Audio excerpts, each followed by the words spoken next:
ಎಲ್ಲ ಜೀವಿಗಳ ಭಾವನೆಗಳ ಪ್ರತಿನಿಧಿ ಕಲೆ. ಬರ್ತಮನಿ.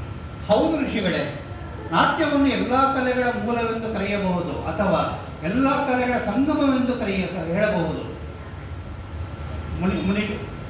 ಮುನಿಗಳೇ, ನಾಟ್ಯ ಕಲೆಯು ಅದ್ಭುತ ಕಲೆ. ಅದು ಬದುಕಲು ಉಸಿರಾಟ ಎಷ್ಟು ಮುಖ್ಯವೋ ಅಷ್ಟೇ ಮುಖ್ಯ. ಆದರೆ ನಮ್ಮ ಸಮಾಜವು ಅದನ್ನು ಗಂಭೀರವಾಗಿ ಏಕೆ ಪರಿಗಣಿಸುವುದಿಲ್ಲ? ಎಲ್ಲ ಕೆಲಸವನ್ನು ಅನಗತ್ಯವನ್ನು ಏಕೆ ಪರಿಗಣಿಸಲಾಗುತ್ತದೆ? ನಾವು ಕಲಾವಿದರು, ನೀತಿಯ ನಿಯಂತ್ರಕರಲ್ಲ. ಕಲಾ ಕೆಲಸ ಮಾಡುವುದು ನಮ್ಮ ಧರ್ಮ. ನಮ್ಮ ವಿಷಯದಲ್ಲಿ, ನಮ್ಮ ಕಲೆಯ ವಿಷಯದಲ್ಲಿ ನೀತಿ ನಿಯಂತ್ರಕರು ಪರಿಗಣಿಸಬೇಕು. ಪ್ರಯೋಗದ ಸಾಧನಗಳು ಮತ್ತು ಅವಕಾಶಗಳನ್ನು ಒದಗಿಸಬೇಕು. ನಾಟಕ ಕೇವಲ ಕಲೆಯಲ್ಲ, ಇದು ಸಮಾಜದ ಕನ್ನಡಿ. ಇದು ಮಾನವೀಯತೆಯನ್ನು ಸತ್ಯದ ಹಾದಿಗೆ ಕೊಂಡೊಯ್ಯುವ ಸಾಧನವಾಗಿದೆ. ರಂಗಭೂಮಿಯು ಜಾತಿ, ಧರ್ಮ, ಭೌಗೋಳಿಕ ಗಡಿಗಳನ್ನು ಮೀರಿ ಸಮಗ್ರತೆಯಲ್ಲಿ ಮಾನವೀಯತೆಯ ಬಗ್ಗೆ ಮಾತನಾಡುತ್ತದೆ.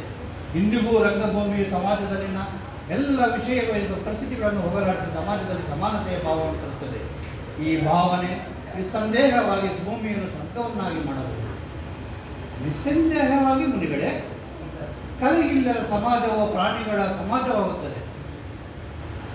ಸಮಾಜವು ಕಲೆ ಮತ್ತು ಕಲಾವಿದರಿಗೆ ಯಾವುದು ಅರ್ಹವಾದ ಸ್ಥಾನವನ್ನು ನೀಡುತ್ತದೆ ಎಂಬ ಭರವಸೆ ಮತ್ತು ನಿರೀಕ್ಷೆಯೊಂದಿಗೆ ನಾನು ನಾಟ್ಯಶಾಸ್ತ್ರವನ್ನು 5ನೇ ವೇದವೆಂದು ಕರೆಯುತ್ತಿದ್ದೇನೆ.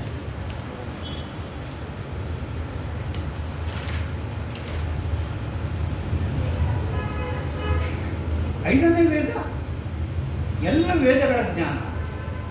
ಋಷಿಗಳೇ, ನನ್ನ ರಂಗಕರ್ಮಿಗಳು ನಿಮ್ಮ ಸ್ವಾಗತಕ್ಕಾಗಿ ತಮ್ಮ ಪ್ರದರ್ಶನವನ್ನು ಸಿದ್ಧಪಡಿಸಿ ನಿಮಗಾಗಿ ಕಾಯುತ್ತಿದ್ದಾರೆ. ಬನ್ನಿ, ನಾಟಕವನ್ನು ಆರಂಭಿಸೋಣ. ಈ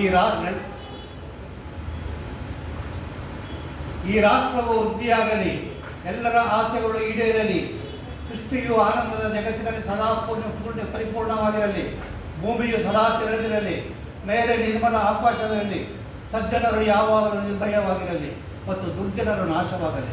ಸಮಾಪ್ತ.